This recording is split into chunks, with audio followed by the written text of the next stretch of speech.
Rachel, and today our topic is the specific needs of ADHD. We'll especially be looking at ADHD in an educational setting. So buckle up kids, get ready to learn. What is ADHD? ADHD is attention deficit hyperactive disorder.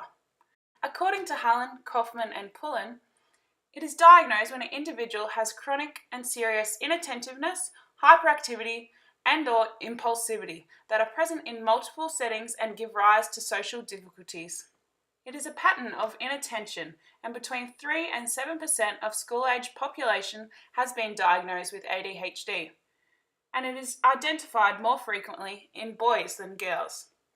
The cause of ADHD is unknown, but recent research shows a strong genetic or biological link. Research suggests the presence of neurological dysfunction in several areas of the brain that may affect cognitive functioning and motor behaviour control.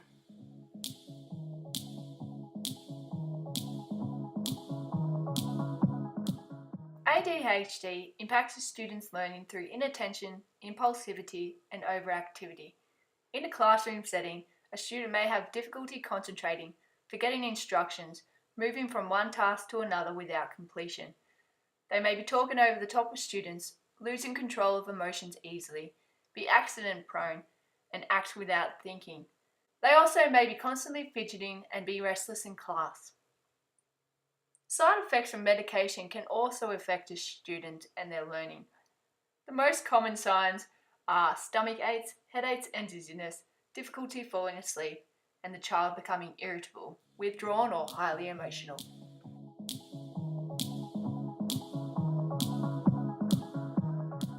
Strategies to assist learning can include modifying teaching styles and adapting the lesson to the specialised needs of that student with ADHD. According to Tresco, Leffler and Power, assistive learning strategies need to be specific to that student. The teacher should assess students' instructional level in the subject area and then provide individualised interventions to fit their specific levels. One of the instructional modifications resulting from such assessments might include the need for direct instruction at their level of performance, followed by the application of activities that provide frequent practice, repetition, and feedback. For example, a lesson can be planned and implemented in stages catering for a student with ADHD, including pre-planning, the introduction, modelling, practice, and the closure. This can be beneficial for more effective learning for the student with ADHD as well as other students in the class. Now we're going to relate this to a physical education setting. Participating in PE is very important and beneficial for those with ADHD. According to Bruin, engaging in physical activity requires concentration and paying attention to one's bodily movements. This can help students to cope more effectively with stress, have more positive identity, and have clearer thought and improved memory, as well as an increase in mental performance related to memory, attention, spatial perception, language, and emotion. Going back to our hockey lesson, some things need to be changed to suit a student with ADHD who may suffer with extreme issues with waiting in line and taking turns, and when frustrated, he may become aggressive and also may be removed from class. To cater for a student with ADHD, you may have to modify the content being taught. As well as focusing on the development, it is also important to focus on social and emotional learnings of the student. Going back to our hockey lesson, all the planned activities can still be taught, however modification and adjustment needs to be made. An example of this is to have clear, concise instructions prior to each activity. This avoids disengagement and distraction. Having smaller teams or even pairs or 2 games at the same time avoid the student waiting in line. This promotes max participation and has maximal time to practice and repeat the skill. Also providing constant feedback to the student so they know that they are on task. Social skills can also be taught within the lesson. This may be through assessing interactions between students, altering groups if necessary, and rewarding positive behaviours.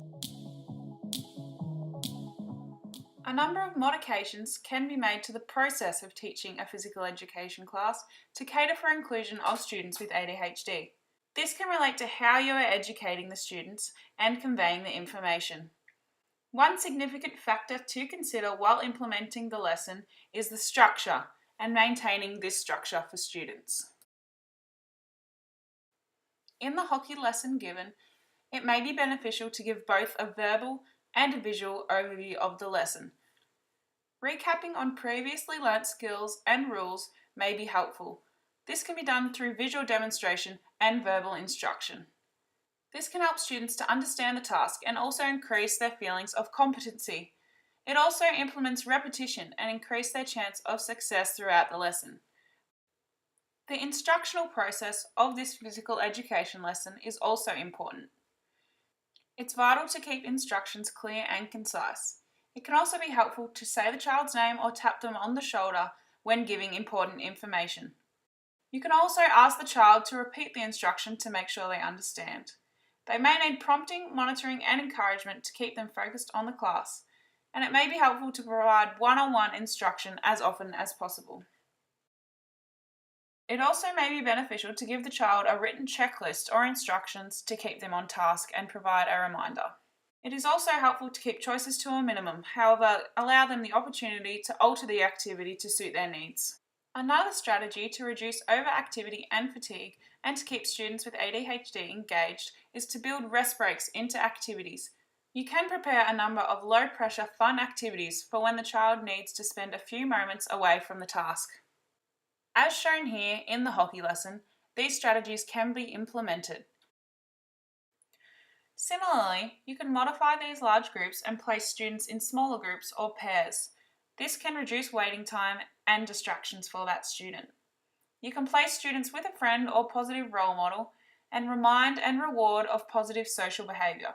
In certain situations, it may be beneficial to have a plan or action response if bad behaviour is provoked or they are overactive.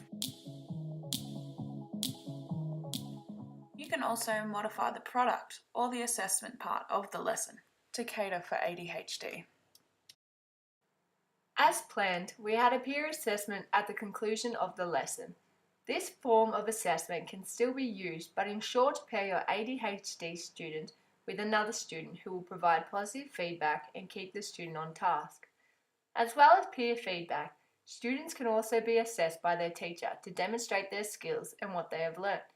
An effective way to do so, according to the Royal Children's Hospital Melbourne, is to review all of their achievements for the lesson, as well as write down or highlight areas that they could practice individually at home. Both of these forms of assessment can be used for formative and summative purposes. Effective socialisation is also a desired product of every lesson.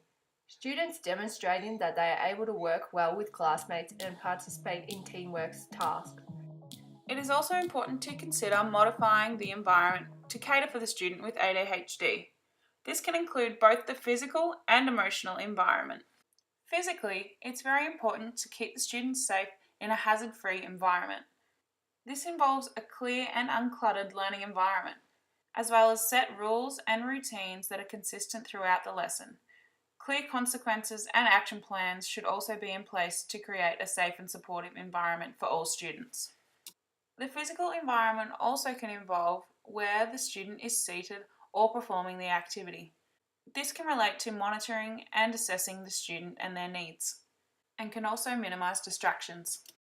The emotional aspects of the environment also need to be considered, and it is important for a positive and supportive environment to be achieved. This can be implemented in our hockey lesson by setting achievable goals for that student and encouraging the child to take part in activities where they will experience success. It's also important to acknowledge the child's achievements by congratulating them through positive reinforcement. Help them feel important and supported throughout the lesson by acknowledging their efforts and reflecting on their accomplishments for the lesson. It is also important to attend to learning difficulties as soon as possible to restore self-confidence and self-efficacy. If required, it can also involve open communication with parents to contribute to this supportive and effective learning environment. And now we're going to test your knowledge in a discussion forum.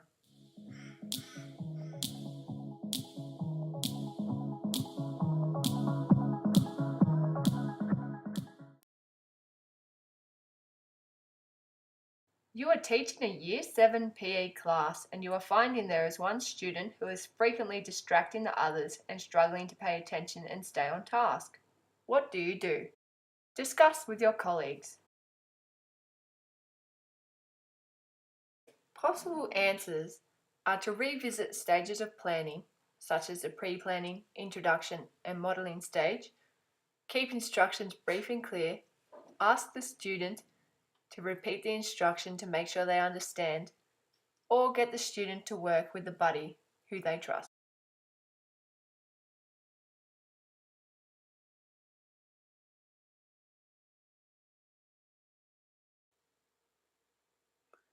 Are there specific models used to cater for ADHD students in a physical education setting? Would these be effective all the time? Why or why not?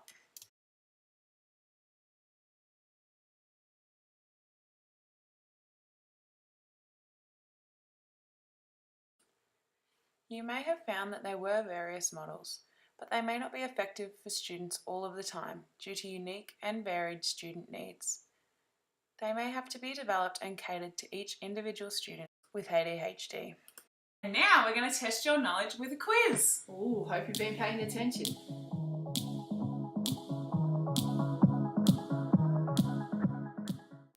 What are the common signs or symptoms of ADHD?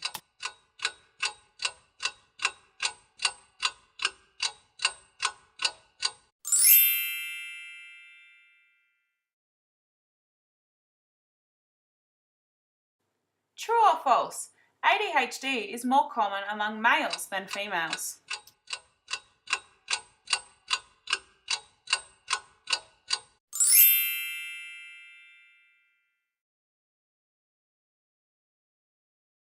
True or false? In a PE setting, it is more effective to provide no breaks and include tasks with numerous decisions.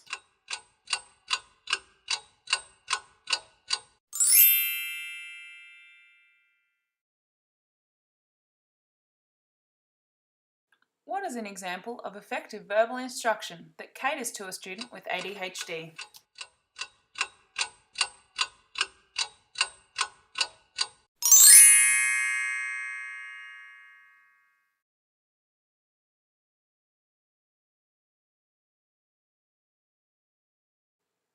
What does ADHD stand for?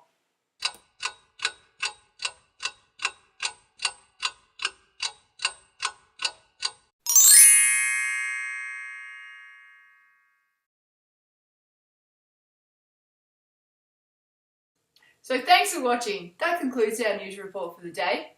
We hope you've learned something about ADHD in an educational setting. Back to Cindy for the weather.